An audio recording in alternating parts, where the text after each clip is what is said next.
Don't get me wrong, I know that Boston, when it comes to sandwiches, lobster rolls is what we do best, but the last couple times I went to Philly, I had this. Less than mediocre cheesesteaks as well. Pat's, Geno's, Tony and Nick's, and Tony Luke's. Don't get me wrong, Philly, I'm not comparing, because I know you're super heavyweights of John's Roast Pork, D'Alessandro's, and the world heavyweight champion of all Philly cheesesteaks, Angelo's, cannot be topped. But the point of this journey is to try to find one that can. What's up, people? Welcome back to my channel where I share my passion for food and travel. I just traveled 30 minutes away from civilization to come to Waltham here, where everyone says Carl's Steaks is the best cheesesteak in the entire state of Massachusetts. I love cheesesteaks. When other countries in the world say America doesn't have its own cuisine, we invented the two greatest sandwiches on the planet, a cheeseburger and a cheesesteak. So the rest of the world who are listening to me right now, you can go fuck yourself. You're probably eating a cheeseburger right now. I love a cheesesteak more than a cheeseburger because obviously steak is better quality than burger. How you judge a good cheesesteak is the bread's got to be good, the cheese got to be great quality, the steak's got to be great quality. I'm going to get a steak bomb because that's how we do it here in New England. Usually salami, sauteed peppers, onions, mushrooms.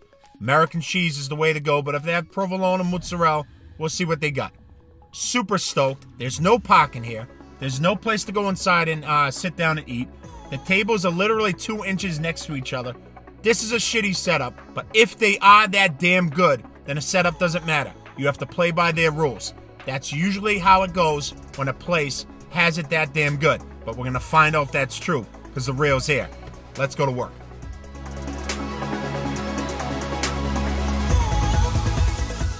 When I arrived here, there was no parking. A guy just left. I got lucky across the street, but parking is an issue here. This is the infamous Carl's Steaks. Everybody told me I had to go here for a cheesesteak, or as we call it, a steak and cheese here in Mass.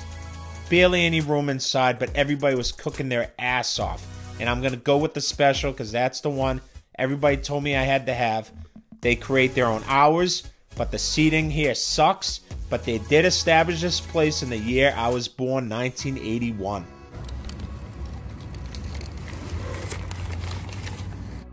Guys, usually with a steak and cheese, it's going to look like this, a hot mess. Everything's mixed up. But look at the sausage and the steak, how dry and how overcooked it looks. I do like that the sauteed peppers and onions look like they still had a bite to it, but this didn't look impressive at all. You eat with your eyes first, and I was not expecting great things, even though the pictures I saw all over the social media looked good. Look at how disappointed my face is.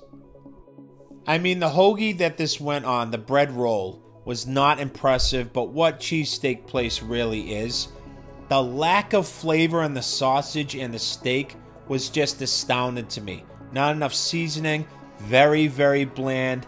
The mozzarella was very bland. Take a look inside of this sub. Look at the lack of meat that's in here. The entire half of the sub is missing meat. Same thing goes with the other half. So not only is everything bland tasting and everything is overcooked, but they don't even give you enough meat to begin with.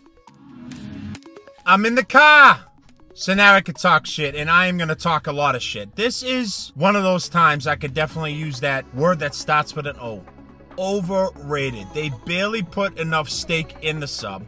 The sub roll was decent. I don't even want to say it was good. The cheese quality was terrible.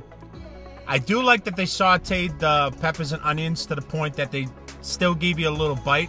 I couldn't figure out what kind of sausage it was. I couldn't figure out if it was chorizo. I really couldn't figure out. It didn't have that much flavor to it. The steak quality wasn't good. This is basically why I don't listen to people.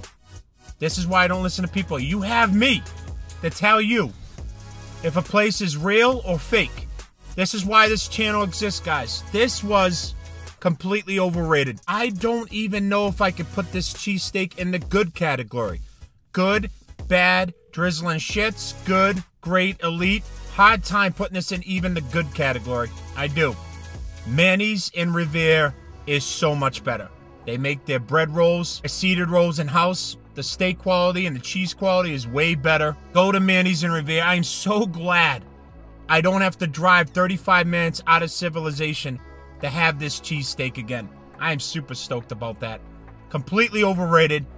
Do not listen to people when it comes to food, guys, because it usually comes down to this, and usually nobody knows what the fuck they are talking about.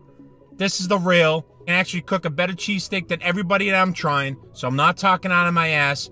Hit that subscribe button and join the family if this is something you're into. If you're not, I'm gonna piss off then. That's it, I'm done!